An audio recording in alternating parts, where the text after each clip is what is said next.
Hey everyone, it's Devin from the Saltwater Edge, and today we're back again with some more saltwater fly tying basics. As you may have noticed, we've been putting together a little series on the basics of saltwater fly tying, which you can check out here. And today when we tie this fly, the Deceiver, we're going to be applying all the techniques that we covered in that series, so I would definitely recommend that you check that out first. Today we'll be tying the bucktail Deceiver, which is one of the greatest fishing flies ever invented. The Deceiver was invented in the late 1950s by Lefty Kreh for our striped bass fishery here in the East Coast, and it's proven itself as one of the most versatile and effective flies in the world. Anything in the world that eats other fish will eat this fly, and you can manipulate the profile and the size of it all the way from a size 6 to a size 6.0. So it's an incredibly important fly for anyone getting into predator fly fishing. So like I said, this fly is incredibly versatile and it can be scaled up and down from a size 6 to about a 6.0. Today we're going to be using a 3.0 SC15 saltwater hook. So we get that in our vise.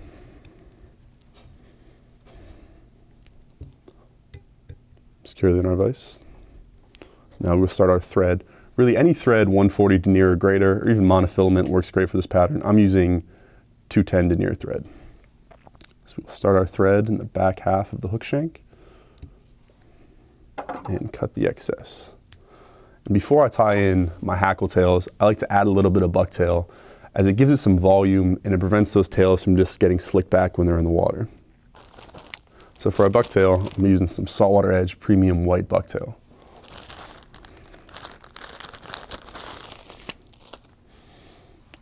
For the tail, I like to tie in about this 1/3 point in the bucktail because it's not going to flare too much, but it'll be enough volume to keep those hackles spread apart. So on the upper third part of the tail, I will separate a small bundle and I will measure about 2 hook shanks in length for this tail. There's 1 hook shank, transfer that back, 2 hook shanks. Now I will trim that, and without letting them separate around the shank too much, I will tie the bucktail in right on the top there and secure it good. And that is the first step. Now we will come in with our saddle hackles. I'm using gray today. Find about 2 pairs of like hackles out of the bundle. And now we're going to measure these just like we did with the bucktail. But instead of 2 hook shanks in length, we're going to measure these 3 hook shanks in length. So get these can be kind of unruly, but just get them under control. Pinch them together so the tips are aligned, and then measure 1 hook shank, 2, and then 3. And then at that tie-in point, we will slick these back and trim that, and now we have a nice tie-in anchor to keep these hackles in place. Put that right next to that bundle of bucktail. Be mindful that that thread torque is going to want to carry them around, and secure them right to the hook shank.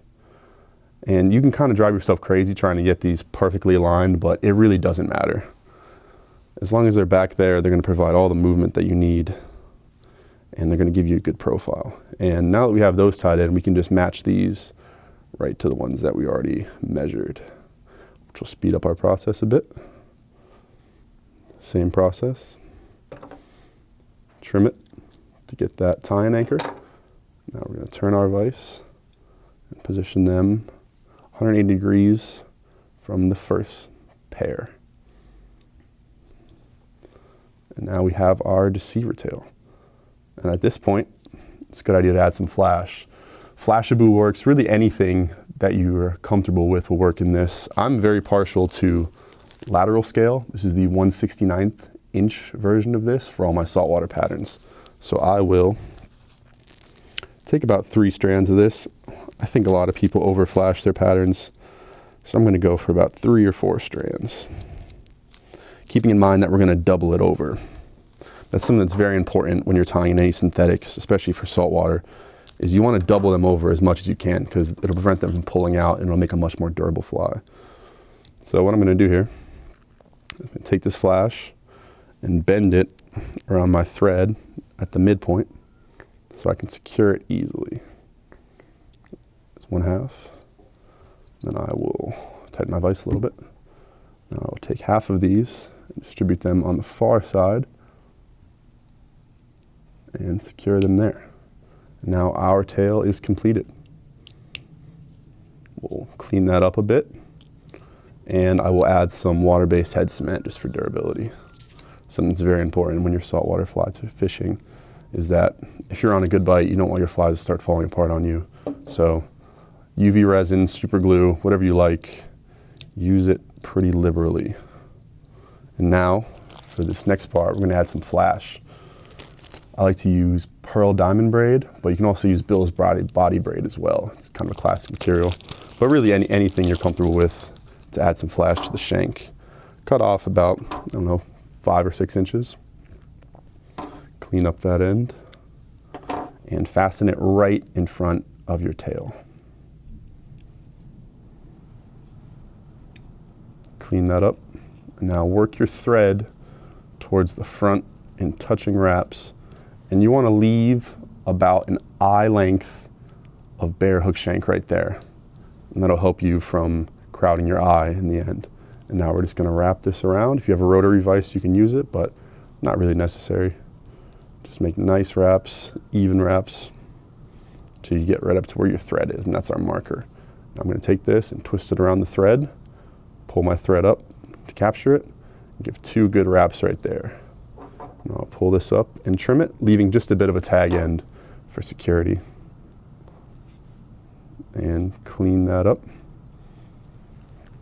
And now we're ready to tie in our top wing. So we will take our contrasting bucktail color. Today it's in gray. And I will choose it from right about that halfway to 1/3 point, similar to where I did with the tail. Maybe a bit lower to get a little bit more flare. Take off a generous clump of that, probably twice as big as what you did for the tail. Snip it off.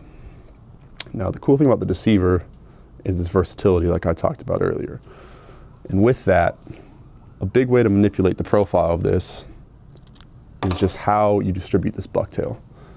If I put this right on top and I turn it and pull straight down, that's a high tie. And that'll result in a very high slick back profile, which is good for like a peanut bunker bite, or if there's herring around.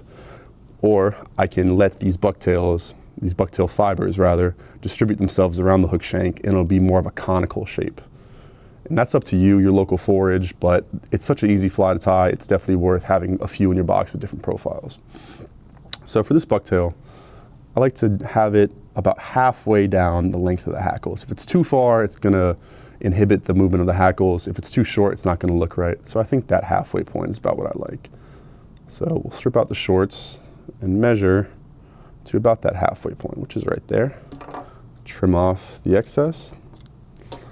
And for this one, I will distribute these fibers about 180 degrees around the shank. This might not make sense to you if you're new to tying, but as you tie more, it'll start to become more apparent. You just gotta focus on the details of where this bucktail is being distributed. And I'm gonna further distribute this by taking my thumb and rolling them around the hook. And that is our top wing. Now we will simply, if you have a rotary vise, it's nice because you can just flip it over and do the same with our bottom wing. About the same point on our white bucktail. Strip off a generous clump. Snip it. Now we basically come in and measure it to our top wing. Could be a little bit shorter, but I like to keep it about the same length. And that right there is good. Transfer that measurement, cut it off clean. This can be tricky because you have your vise in the way, you have the hook bend in the way. So a good way to get around that is just to understand that this thread torque is going to carry this about 45 degrees. So I'm going to put this on the near side and have that thread torque do the work for me and carry it around. Let's fasten that good with a couple good wraps. Might be some that come out, that's okay. Come here and distribute those fibers again. And that is our 2 wings of our Deceiver. And you could totally stop right here, and this is a great fishing fly, but I like to take it one step further and add some peacock herl. So we will take these out. Take out a bundle of maybe 5 or 6. Something that you can mess around with on your own. Very cheap material, so don't worry about wasting these. And I'm going to measure these, basically the length of the top wing, maybe just a bit longer. I'm going to transfer that measurement, trim it, and you're going to want to keep these right on the top of the shank there and fasten them. Clean up the eye here. A nice good looking head. And now we are ready to whip finish.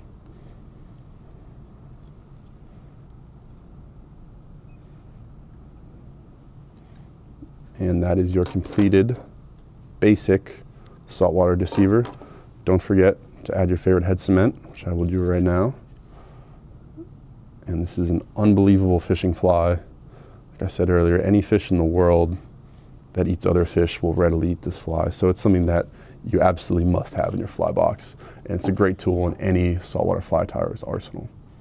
All right, guys, I hope you enjoyed following along with this saltwater deceiver today.